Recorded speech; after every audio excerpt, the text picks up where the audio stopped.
The Galactic Tournament. Thousands of starships of every shape and size descended upon the ancient space station, Silos Prime, jockeying for docking positions. The cavernous hangars soon filled with vessels from 100 alien worlds. It was time once again for the grandest spectacle in the known universe, the event that enthralled countless trillions of sapient beings, the Galactic War Games.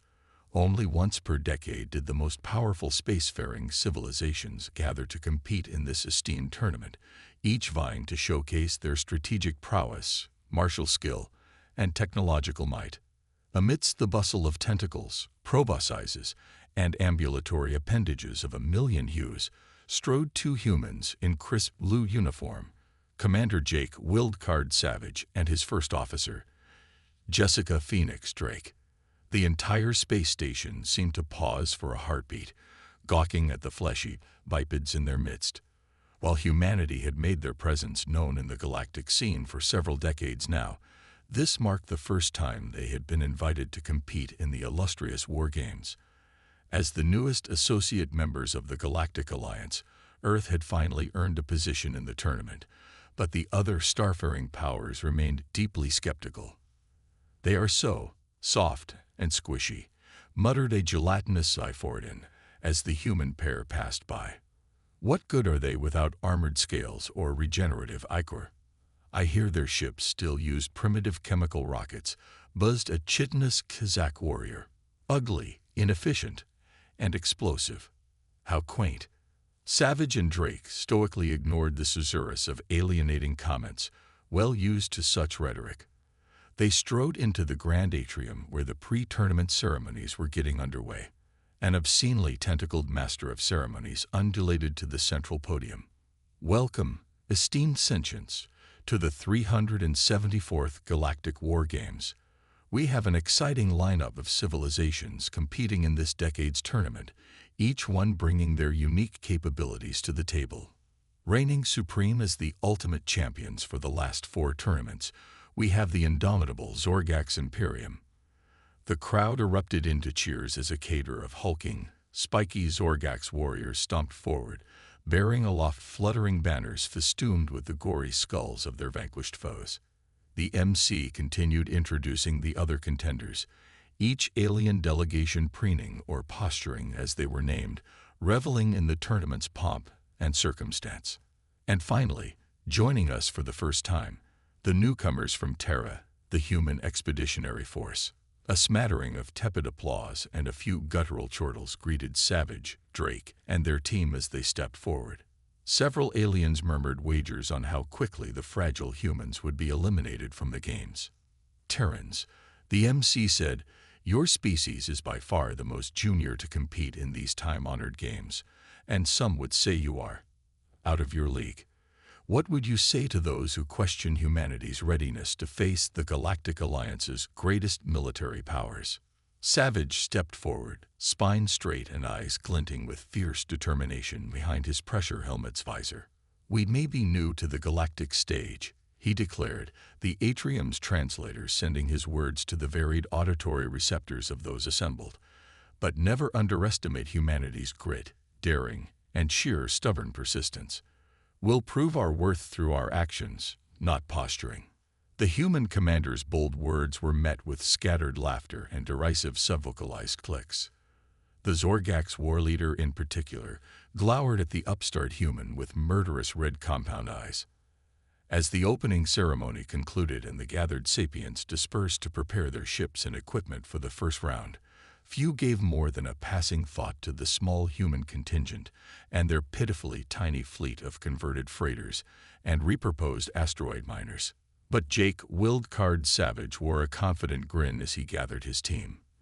"They may not have the flashiest ships or the most impressive weapons, but the HEF had some tricks up their sleeves. Humanity had spent the last decade honing some radically unorthodox strategies and scrounging up any advantage they could find. The galaxy may scoff at these primitives now," Savage mused, but this unassuming little band of humans were accustomed to being underdogs. They knew how to scrap, to get creative, to use the low expectations of others to their benefit. No one thought they could make it this far, Not when they first left Earth's gravity well. Not when they struck out for the stars in their rickety ships. Not when they petitioned to join the Galactic Alliance. Yet here they were, standing shoulder to shoulder with the greatest spacefaring powers in the known universe. "Time to saddle up," Savage called out to his team. "Let's go show these tentacled bastards what a few squishy humans can do." With a chorus of oorahs, the HEF strode to their battered ships, ready to kick off this tournament with a bang. The galaxy may laugh at them now, but they won't be laughing for long. The human wild card. In the bustling hangar of Silos Prime, the human crew made their final preparations under the skeptical eyes of their alien competitors. Their small fleet looked positively primeval next to the sleek, advanced warships of the Zorgax Xidek and a dozen other spacefaring species. The HEF's flagship, the grungy jackalope, epitomized the ragtag human approach. Clearly a repurposed freighter, its hull bore scars from space debris and the patchwork repairs of 100 docking bays. Bolted on turrets and decidedly non-standard modifications gave it a cobbled-together, inelegant look. But as Savage oversaw his crew's pre-combat checks and rallied their spirits, he knew that appearances could be deceiving. What their ships lacked in sophistication, they made up for with resourcefulness, tenacity, and more than a few secret weapons the galaxy had never seen before. "Commander, the Zexoth delegation is hailing us," called out comms officer Lou from her jury-rigged console. "They want to wish us good luck in the most condescending way possible." Savage chuckled. "Patch him through to my headset for a minute and keep the translator off. Time for a little psychological warfare, human style." The bridge crew exchanged knowing grins. They'd all seen the commander's pre-battle smack talk routines before. Poor aliens never knew what hit them. Savage fixed a shit-eating grin on his face as he flipped on his headset mic. "Hey there, Zeke Soth, or whatever your name is. That's mighty kind of you to wish us dumb monkey boys good luck, but how about you shove that luck right up your squiggly-ass cloaca? We're gonna whoop you so hard, your broodmamas will molt in shame." A strangled squawk and some furious clicks came over the comm line before it abruptly cut out. The humans burst into laughter. "Gets him every time," Savage said smugly. "All right, people, time to get in the game. We're gonna hit these bastards so fast and so weird they won't know a proton torpedo from a glory hole." The HEF ships roared to life with throaty combustion, eliciting condescending titters from the more advanced aliens. In space, no one could hear the sputtering, but the other species had grown accustomed to the eerie silence of ion drives and inertialess thrusters. As the first rounds of competition began, the humans quickly proved they wouldn't be dispatched as easily as the aliens assumed. While their ships were slower and their tactics unrefined, they brought an element of pure chaos that threw the staid, traditional alien strategies for a loop. In a three-way skirmish against a Zotphorian void whale frigate and a Kiz gunboat, the jackalope baffled its foes by launching a salvo of crude dummy missiles packed with magnesium flares, sensor chaff, and old-fashioned glitter. While the aliens recalibrated scrambled sensors, the human ship darted into their blind spots to deliver disabling railgun shots with primitive kinetic shells. Human strike craft swarmed between the ponderous warships of the Galactic Alliance like sparrows harrying eagles.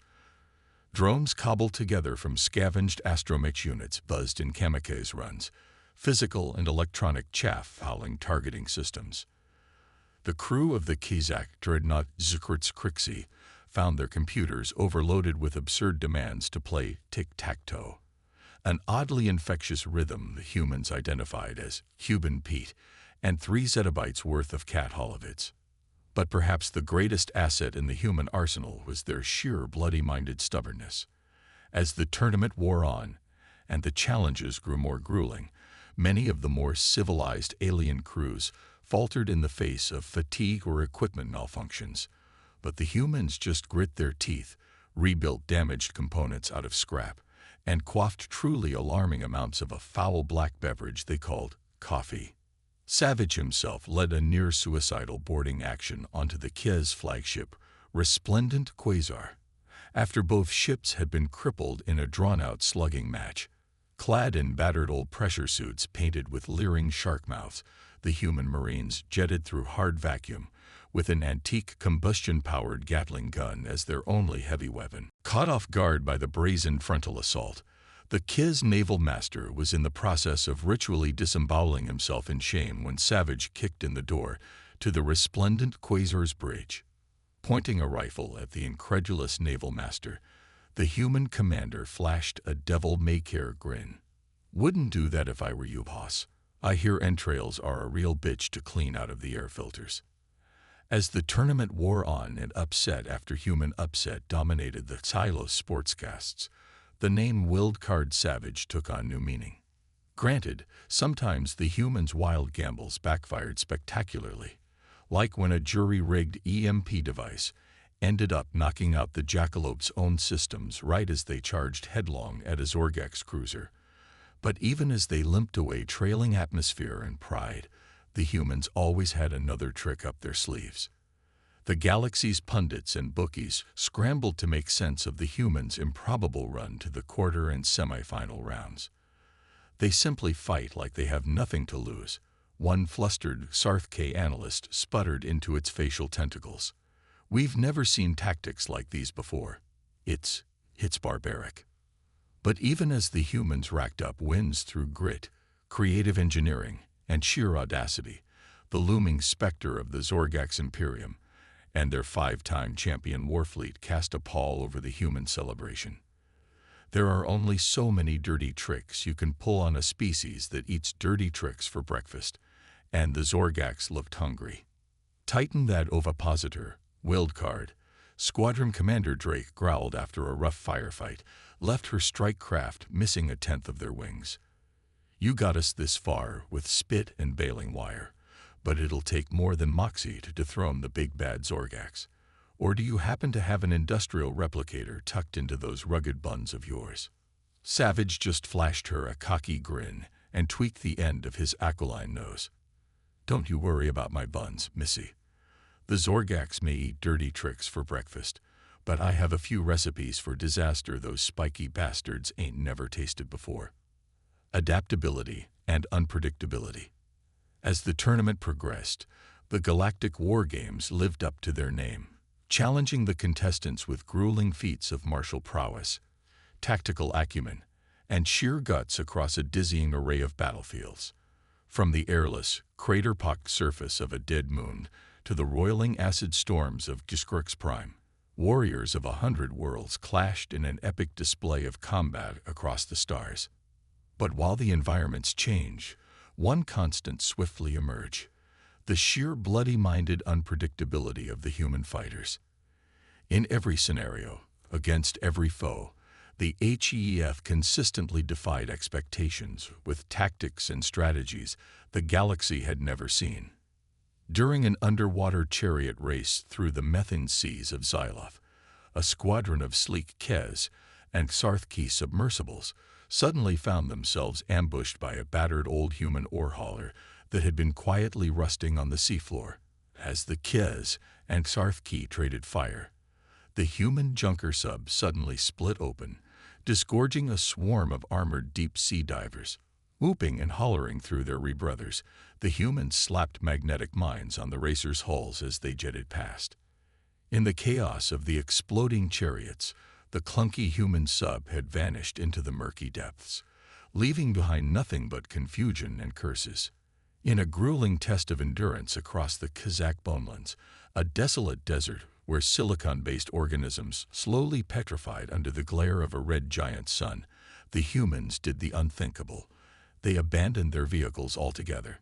While the other racers sped across the flats in environment-controlled hovercars, the humans struck out on foot, clad in improvised stillsuits cobbled together from life support systems.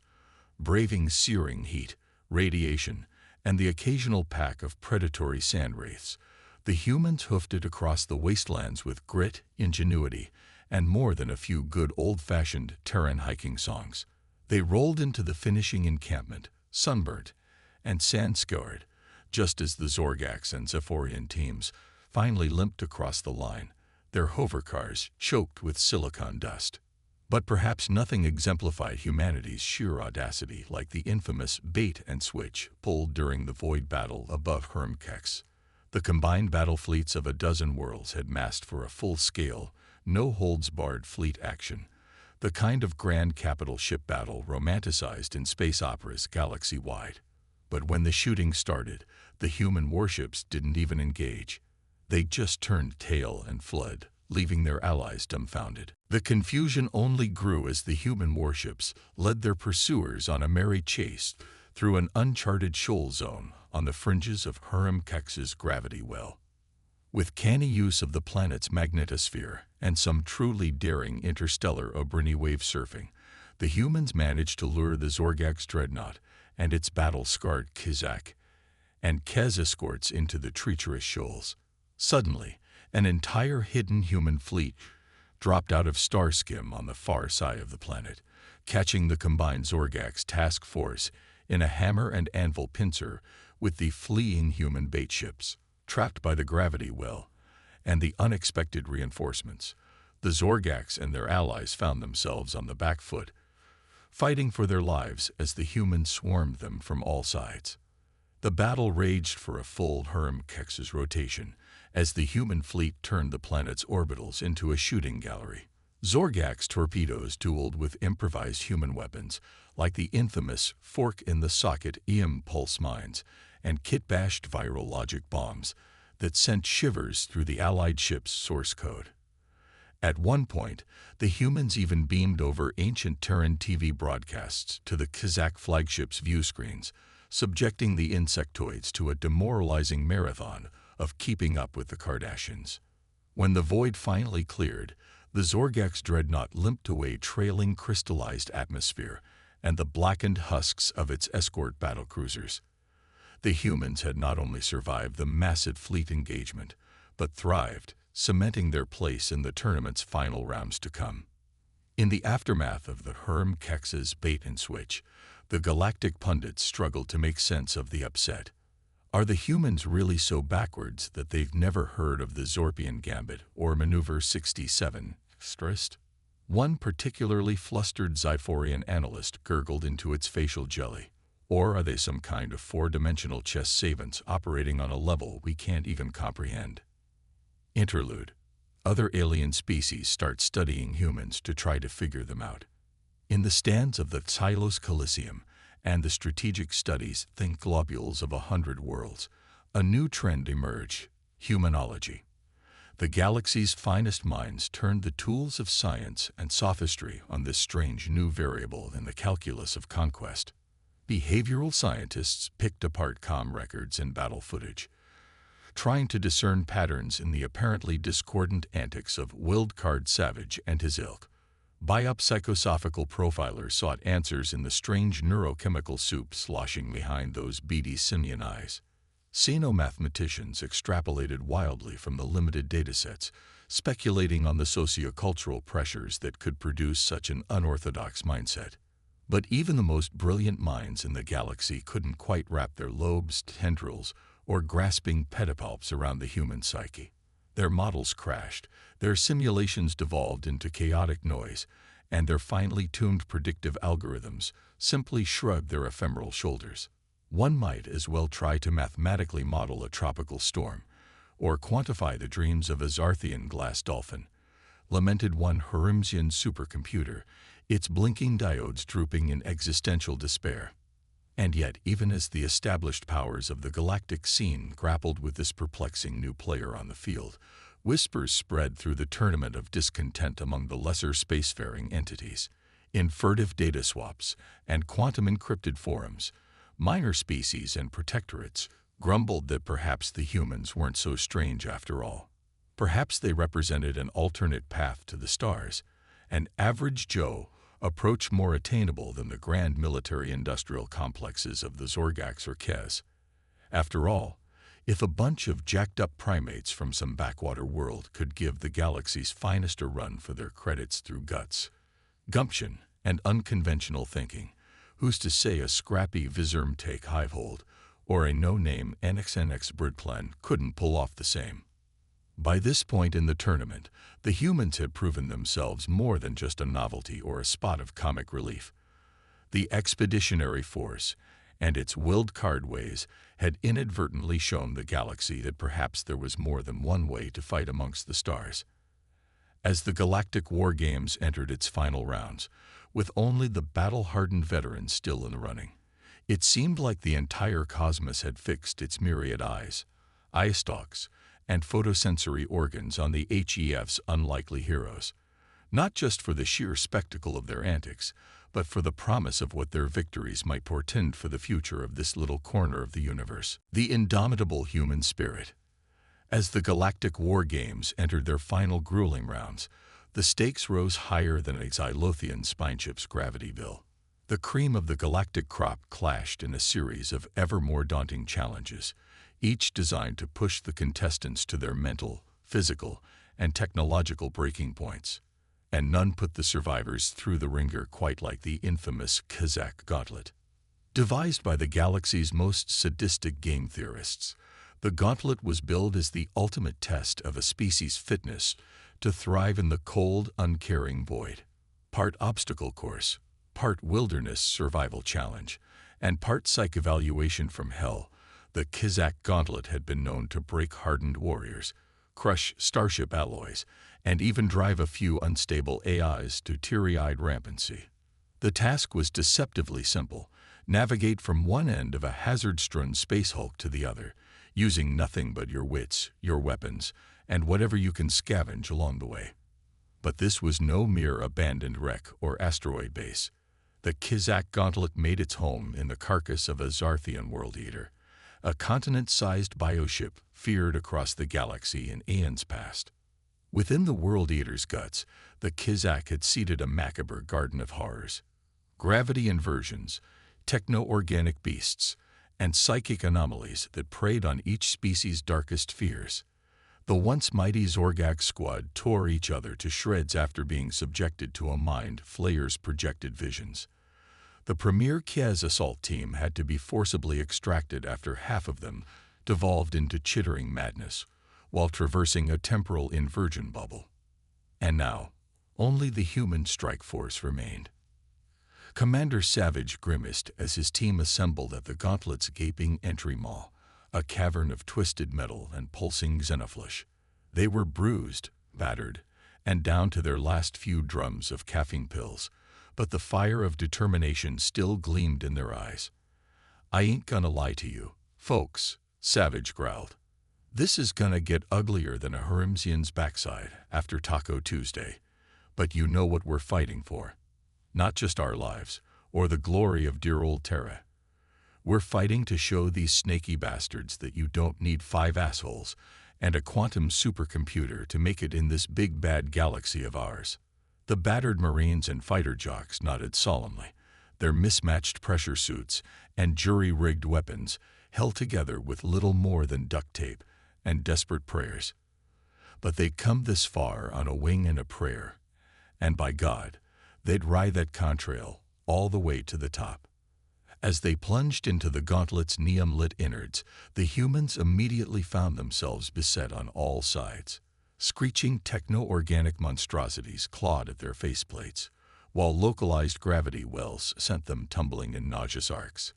But the AGF had spent the last 2 years drilling in the most unforgiving environments humanity's twisted imagination could conceive, from the crushing depths of Europa's oceans to the scalding volcanic wastelands of Leo.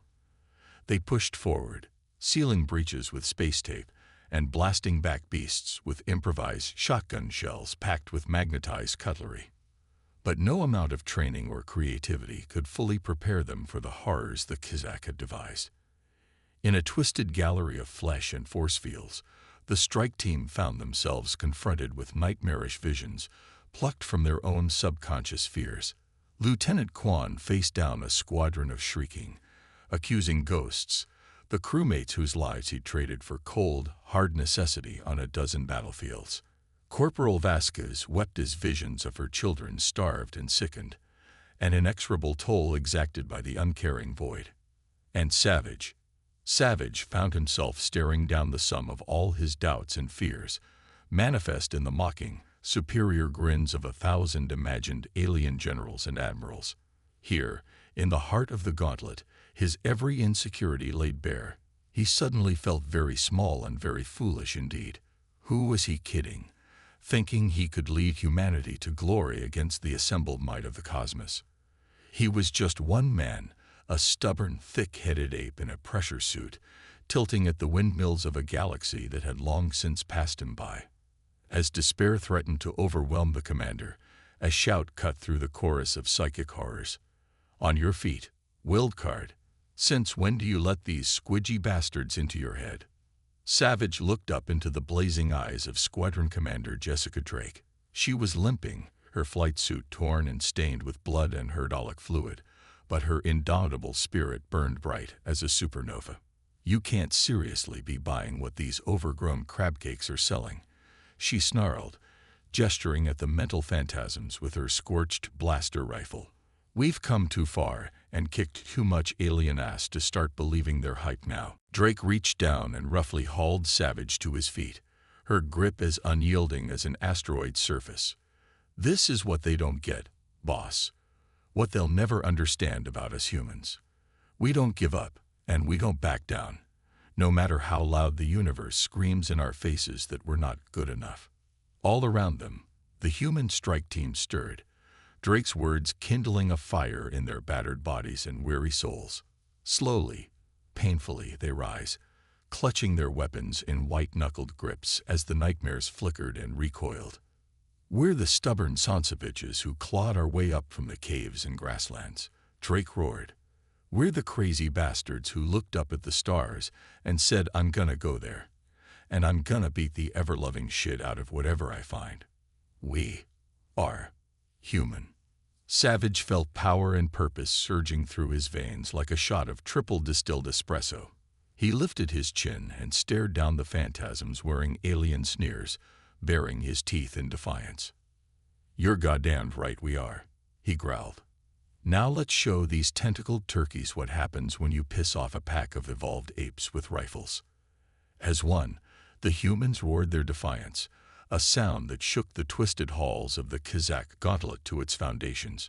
Blaster rifles barked, warped metal shrieked, and inhuman howls cut through the recycled air as the warriors of Earth went to war with minds and bodies as one. It was a battle that would echo through the annals of human history, a testament to the indomitable spirit of a species that refused to hear the word impossible. Through sheer grit, dogged determination, and the occasional application of duct tape in places duct tape was never meant to go, the battered survivors of the HEF strike team finally clawed their way to the finish line, the first and only champions of the Kazakh gauntlet. As they limped into the light of the Silos Coliseum, their pressure suits scared and scorched, 100 alien species erupted into riotous applause. The squishy little primates from Sol had done the impossible, and in so doing, etched their names in the stars for all time. There was still one last battle ahead, the overall championship against the Zorgax, but for this shining moment, the galaxy hailed the courage and tenacity of these indomitable human spirits. Savage and his strike team soaked in the adoration, even as a very small, a very petty part of the commander's mind whispered that many of these snaky, bug-eyed bastards had been all too happy to write off his species not so long ago. But then Drake caught his eye and winked, a private moment that set his heart hammering in his chest. Whatever the championship brought, whatever trials and tribulations the galaxy drinked up to throw at them, he and his pack of crazy evolved apes would face it head-on, because that's just what humans do. The final showdown. The tension was thicker than a Harimzian's mucus trail as Hylos Coliseum prepared for the Galactic War Games Championship final. In one corner, the reigning champions, the battle-hardened berserkers of the Zorgax Imperium, their exoskeletons gleaming with the ichor of 1,000 conquered worlds. In the other corner, the battered but unbowed upstarts of the human expeditionary force, their Ragtag warships still trailing shrapnel and sparks from their improbable run through the tournament. The Colosseum buzzed with 100 different languages and modes of communication, a gossipy melange of chirps, clicks, and pheromone signals as the assembled galaxy placed their bets. The odds were 10,000 to 1 against the humans, and that was being generous. After all, the Zorgax were the undisputed masters of strategic combat, with a legacy of conquest stretching back millennia. Their dreadnought, the Zikzikers Maw, was the size of a small moon, bristling with singularity cannons and swarms of biomechanical combat drones. In a stand-up fight, Commander Savage and his little flotilla of mothballed freighters and retrofitted garbage scows wouldn't stand a chance. Which, Savage reflected as he paced the Jackalop's cramped CIC, was exactly why he had no intention of fighting fair. "All right, people, gather round," he barked, the stress lines etched deep around his eyes. "I'm not gonna mince words here. The Zorgax are gonna come at us like an army of psychotic blenders, and our usual bag of tricks ain't gonna cut it. We need to get sneaky. And I mean Hiroshima Harry Truman in a tutu sneaky." Ideas. The assembled crew shifted uneasily, their faces a mix of fear, determination, and pre-battle jitters. For a long moment, the only sound was the hum of recycled air and the muted throb of the overclocked engines. Then Lieutenant Quan raised a hesitant hand. "What about a Trojan horse, we send over a boarding torpedo with some kind of nasty surprise inside. Get it right into the heart of their ship before they realize what's happening." Savage's eyes narrowed. "I like the way you think, Lieutenant, but we'd need one hell of a distraction to get that close. Something to really get their blood up. Piss them off so much they don't see the sucker punch coming." A slow, manic grin spread over Squadron Commander Drake's face. "I think I know just the thing, boss. Something that ticks off our psycho-arthropod friends like nothing else." Savage cocked an eyebrow. "Don't keep us in suspense, XO." Drake's grin turned positively feral. "Memes, sir. We spam their comms with the dankest, most obnoxious memes the human race has to offer.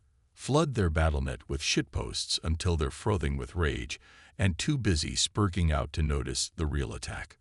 A ripple of laughter and disbelieving grins spread through the CIC. It was so crazy, so balls-out bugnuts insane. It just might work. Savage nodded, a matching wolf smile on his weathered face. "You heard the lady, people. Break out the papes, cue up the rickrolls. We're about to meme these motherfuckers back to the Stone Age." As the crew scrambled to prepare their mimetic arsenal and the Trojan torpedo, Savage keyed the ship's 1MC, his voice booming through every compartment and passageway. "Now hear this, now hear this. This is the old man speaking. In a few minutes we're gonna go out there and face the toughest, meanest, spickiest sons of bitches in this whole ass-backwards galaxy. They've got the ships, they've got the tech, and they've got the experience. But there's one thing they don't have, one thing they'll never understand." Savage paused, feeling the weight of the moment settle on his shoulders like a lead mantle. "They don't have our spirit, that crazy, stubborn, magnificent human spirit that doesn't know the meaning of the word quit. We've clawed our way up from the caves, hacked our way through the jungles, and blasted our way across the stars with nothing but guts, grit, and a big ol' side of fuck you. And that, my friends, is something no weapon can kill, no alien can conquer." He took a deep breath, feeling the fire kindling in his belly. "So when we get out there, when the fur starts flying, and it looks like all hope is lost, I want you to remember one thing. Remember that you're human. Remember that you come from a long, proud line of crazy hairless apes who never met a challenge they couldn't overcome, a foe they couldn't befriend, or a beer they couldn't shotgun." A rising chorus of cheers and oorahs echoed through the ship, a primal roar of humanity. "Phew, yeah. Remember that. And there's not a force in this universe that can stop us. So let's get out there and show these tentacled turkeys what happens when you piss off a human. Cry havoc, and let's slip the memes of war." The Jackalope and her escorts roared out of Xylos Coliseum like ancient knights charging to a joust. fusion torches flaring as they hurled themselves at the Zorgak's dreadnought with berserker fury. The championship had begun. At first, it seemed like the battle everyone expected. The Skeksuker's maw unleashed a fusillade of singularity torpedoes and graviton beams that tore through the human shields like tissue paper. Bioships swarmed the human formation like antibodies attacking a virus, disgorging waves of Zorgak's killing machines onto the Jackalope's battered hull. The Colosseum crowd howled and shrieked as the first of the HEF ships crumpled under the onslaught, ancient titanium ripped asunder by eldritch energies. But then the memes hit, and all hell broke loose. Zorgak's tactical displays foozed and flickered, suddenly awash in a deluge of strutting drakes and keyboard cat GIFs. Comms channels crackled with distorted clips of "Never Gonna Give You Up," the grinning visage of an ancient Terran music icon, shattering the dreadnought crew's concentration. On the bioship bridges, Zorgak's battle conductors twitched and frothed as their mind screens flared with a riot of dickbuts and dogecoins. And in that moment of confusion, the Jackalope's ace in the hole slipped through the cracks.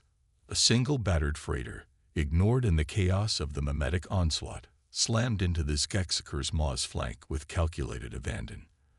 But there was no explosion, no blast of Terran defiance.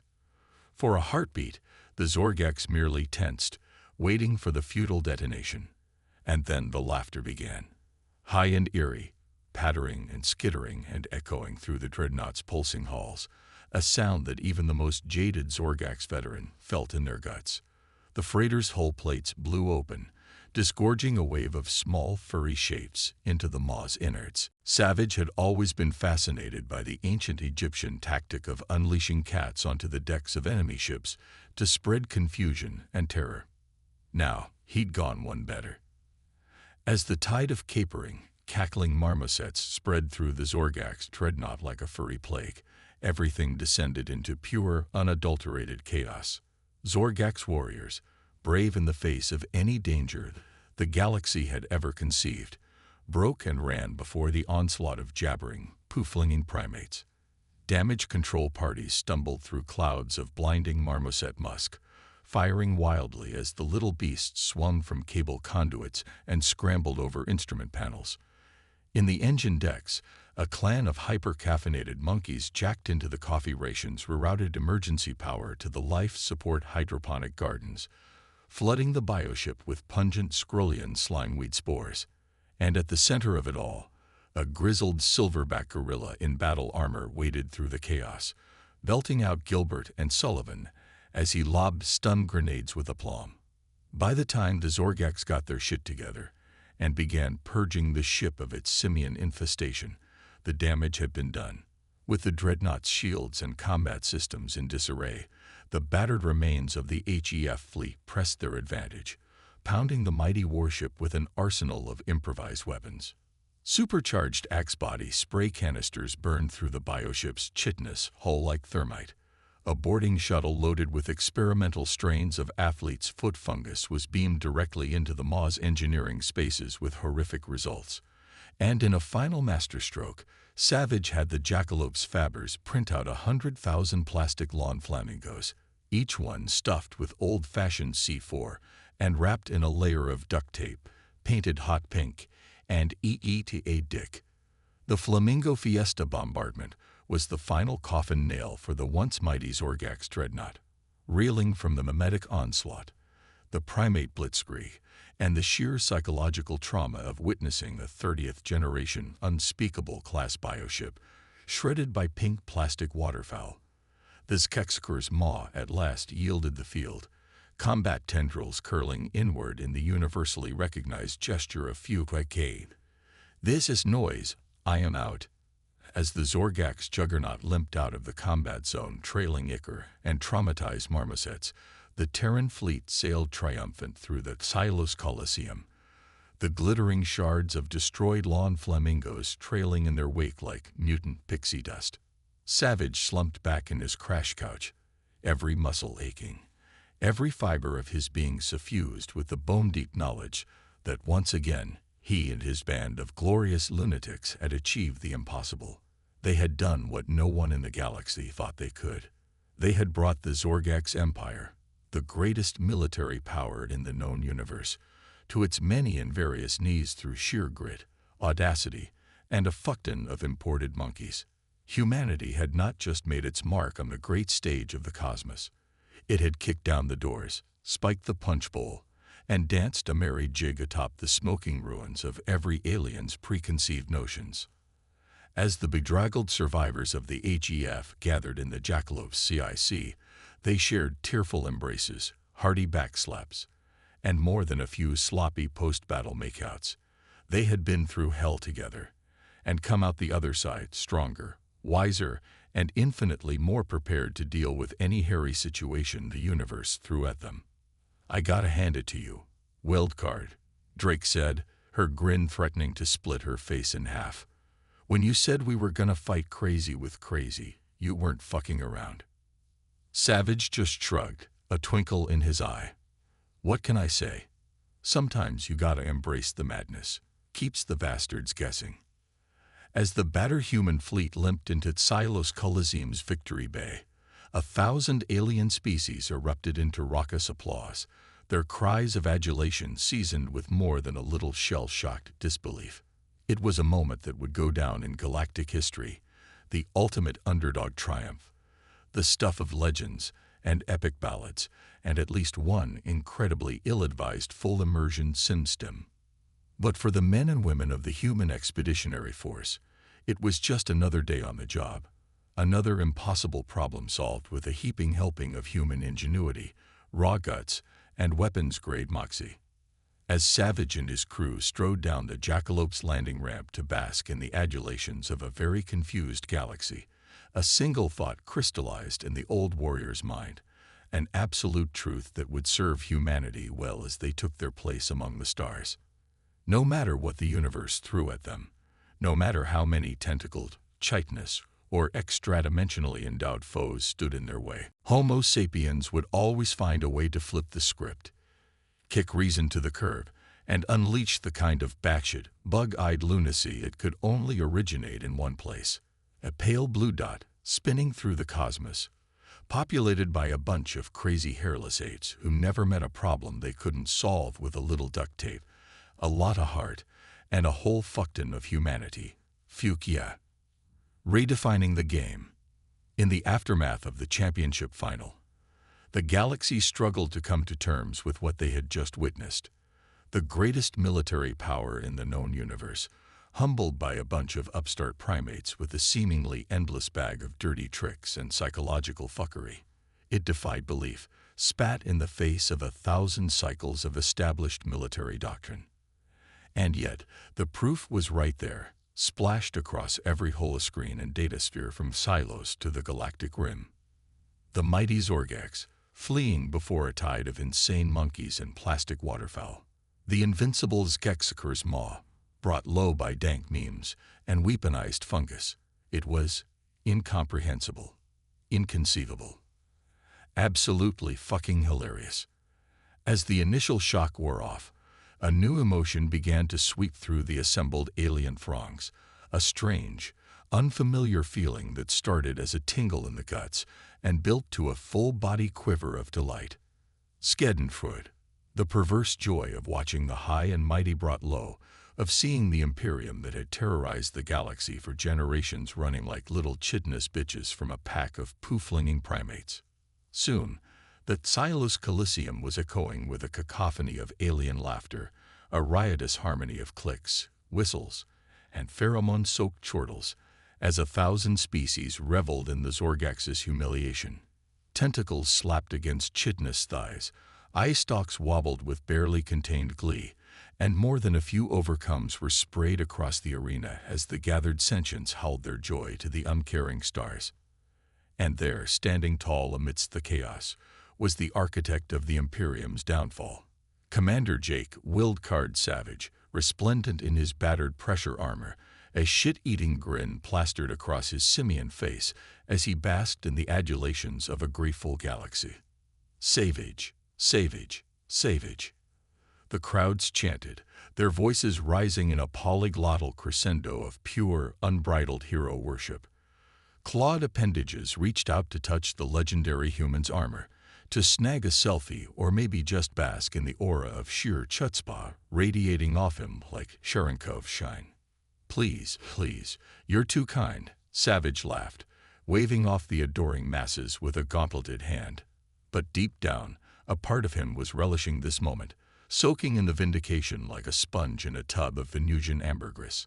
After all the snubs, all the sneers and sidelong glances and muttered aspersions cast upon his species, to see the galaxy now, falling over themselves to lick humanity's boots, was sweeter than a mug of Callisto cane moonshine.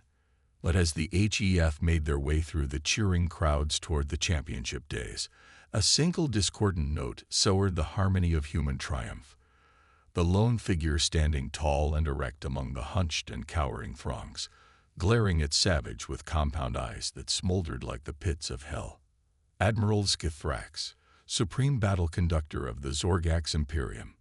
Savage met the alien's gaze without flinching, his shit-eating grin ratcheting up to Cheshire Cat levels. Admiral Skithrax, fancy meeting you here. Come to congratulate us on a battle well fought. The Zorgax chittered, a sound like 1,000 crickets being fed into an industrial meat grinder. You upstart simians, you dare to make a mockery of this most hallowed tradition, to sully the sacred rites of combat with your juvenile antics and underhanded trickery. Savage just shrugged, the picture of nonchalance. Hey, don't hate the player, hate the game. Not our fault you overgrown roaches couldn't adapt to a little creative problem-solving. Creative pyrobilium solovying. Skithrax shrieked, ichor spraying from his mandibles. You unleashed a plague of vermin upon this Gexaker's maw. You bombarded us with images of a flightless Terran waterfowl, replicating and mutating beyond all control. You befouled our mind screens with the lowest form of sapient communication since the dawn of reason.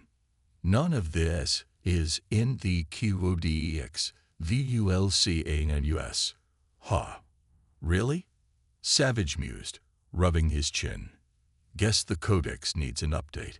New galaxy, new rules. Rochi. The Zorgax admiral seemed to swell with incandescent rage, his carapace straining at the seams. You dare to lecture me on the rules of warfare. The Zorgax have been conquering worlds since your filthy species was still flinging excrement at each other in the trees. Savage just grinned, a smug, infuriating expression that seemed custom-designed to drive the alien into an apoplectic fit. And look where that got you. Beaten by a bunch of monkeys with moxie. Face it, Admiral, you're not the biggest swinging dicks in the galaxy anymore. It's time for some new management, and I think humanity's resume speaks for itself. With an inarticulate shriek of rage, Admiral Skithrax lunged at Savage, serrated forelimbs extended to rip and tear. But before he could close the distance, a blue-white stun bolt caught him square in the thorax, sending the mighty Zorgax warrior crumpling to the deck in a twitching heap. Squadron Commander Drake lowered her sidearm, the faint wisps of ionized air curling from the barrel. Man, I have been wanting to do that all fucking day, she drawled. Savage just chuckled, stepping over the spasming Zorgax to plant a kiss on his XO's grime-streaked cheek. Have I told you lately that I love you, woman? Not where anyone could hear, you sentimental old fart. Drake grinned, returning the kiss with compound interest. As the human commanders made their way to the winner's podium, a hush fell over the Colosseum, a breathless anticipation thick enough to catch in a Roxelvet's sphericals. Every sapient being in the galaxy seemed to hold its breath as Savage mounted the dais, his battle-worn armor glinting under the Tylos sun. The master of ceremonies, a gelatinous root Nor that had been quivering with poorly concealed nerves throughout the ceremony, burbled obsequiously as it extended a shimmering pseudopod to the human commander. And now, it is my greatest pleasure to present the Galactic Martial Champion's crest to the species who, against all odds and established precedent, has proven itself the most formidable military force in the known galaxy. I give you Commander Jake Savage of the Human Expeditionary Force. The Colosseum erupted in a maelstrom of applause and raucous cheering as Savage accepted the shimmering platinum crest, the ultimate symbol of martial superiority in the cosmos. The human held it aloft, his battered gauntlet glinting in the alien sunlight, and the crowd went absolutely apeshit. "Thank you, thank you," Savage called out, his voice booming over the din. "It's an honor to accept this award on behalf of the brave men and women of the HEF and of humanity as a whole. We came to this tournament as underdogs, as the laughing stock of the galaxy. But we proved, beyond a shadow of a doubt, that when you fuck with the human race, you do bestnot. Another explosion of cheers, the sound rattling the very foundations of the arena. Savage basked in the adulation for a moment before raising a hand for quiet. "But more than that," he continued, his voice taking on a somber note, "I want this victory to send a message to every sapient being in the cosmos. A message that says, no matter who you are, no matter where you come from, you have the power to defy the odds, to flip the script, kick reason to the curb, and forge your own destiny among the stars." He thrust the crest high overhead, the platinum glinting like a newborn sun. "The galaxy is changing, my friends. The old ways, the old powers that have held sway for millennia. Their time is done. It's a new age, an age where every sentient being, from the mightiest Zorgax to the lowliest Horgmlot, has the chance to stand tall and proud and seize their few kicking by right." The crowd was in a frenzy now, a seething mass of writhing appendages and pheromone-soaked exultation. Savage drank it in, feeling the power of his words washing over him like a tsunami of pure, uncut humanity. Fukia. "So let this be a warning and a promise," he roared, his voice thundering across the Colosseum like the wrath of an angry god. "To every tyrant and despot, every slaver and warmonger that dares cast their shadow across the stars, your days are numbered, because you've just seen what happens when humanity gets a bug up its collective ass. Now imagine a HFY of like-minded heart chargers, all ready to kick the door in and flip the script on your candy asses." Savage thrust out a gauntleted fist, his eyes blazing with the fire of 1,000 suns. "Things will never be same. So beautiful the future up, because it's gonna be a long, strange trip." The Colosseum erupted in a final crescendo of pandemonium, a wall of sound and fury that seemed to shake the very pillars of heaven. Savage stood at the center of it all, resplendent in his dented armor and shit-eating grin, the proud champion of a species that had just kicked the galaxy square in the down-belows. It was a moment that would live forever in the annals of history, a turning point in the story of the cosmos. The day that humanity, in all its batshit bug-eyed glory, had stormed onto the galactic stage and proceeded to flip the whole fucking script. And as Commander Jake Wildcard Savage basked in the adulation of a shell-shocked universe, a single thought crystallized in his mind, an inescapable truth that would echo through the ages. The galaxy would never be the same. Because from this day forward, there was a new player at the table, a wild card in the great game of the cosmos. And that player's name was humanity.